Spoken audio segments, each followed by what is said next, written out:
Nearly 70 years ago, London was enveloped in a dense, poisonous fog with a distinct sulfurous smell.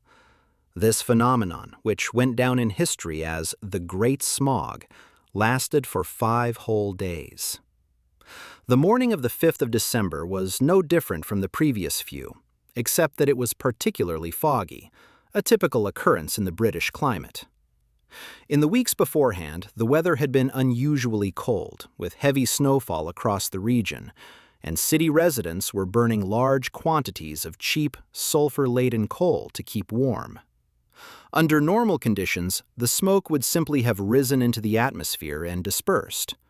However, on that occasion, an anticyclone formed over London. This created a temperature inversion.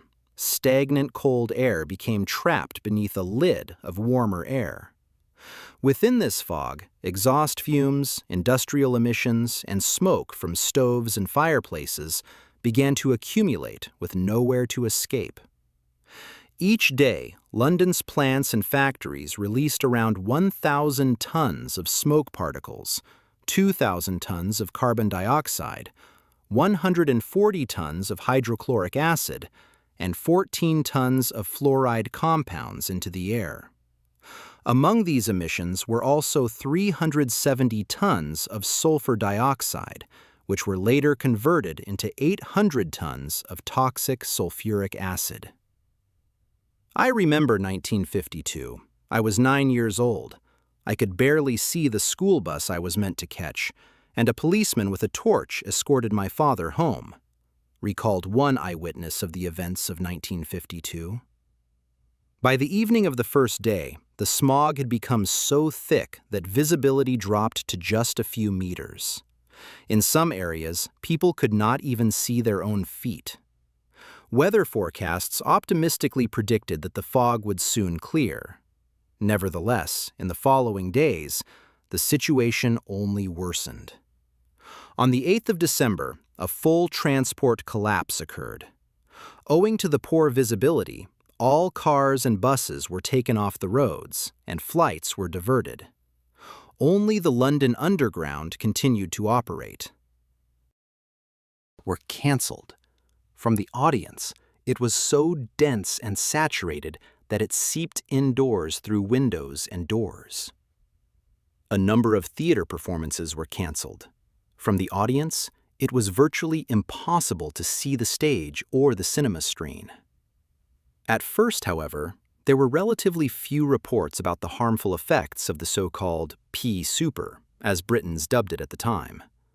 The smog did not lift until 9th December, and only afterwards did Londoners and residents of the surrounding areas begin seeking medical help with serious breathing problems.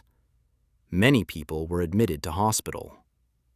Most of the patients died from respiratory illnesses and lung infections caused by the smog and its chemical composition.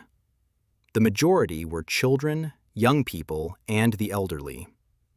Elevated mortality rates were recorded in the months and even years that followed.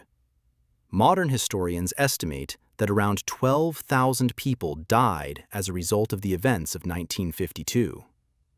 The full explanation of the toxic smog was uncovered only in 2016. An international team of scientists published their findings in the November issue of The Proceedings of the National Academy of Sciences, PNAS. How sulfur dioxide was transformed into sulfuric acid remained a mystery for a long time, noted Dr. Zhang, a professor at Texas A&M University who worked on the study.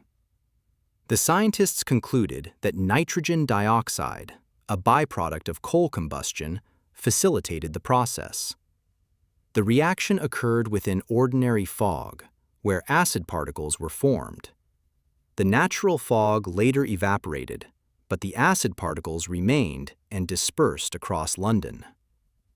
The Great Smog became one of the largest environmental disasters of the 20th century and led to a series of important environmental reforms. The Clean Air Acts of 1956 and 1968 were introduced, prohibiting smoke emissions and encouraging factories and urban households to switch to smokeless fuels and gas. Despite this, episodes of similar smog have occurred in London from time to time, but nothing on the scale of the 1952 catastrophe has ever been repeated.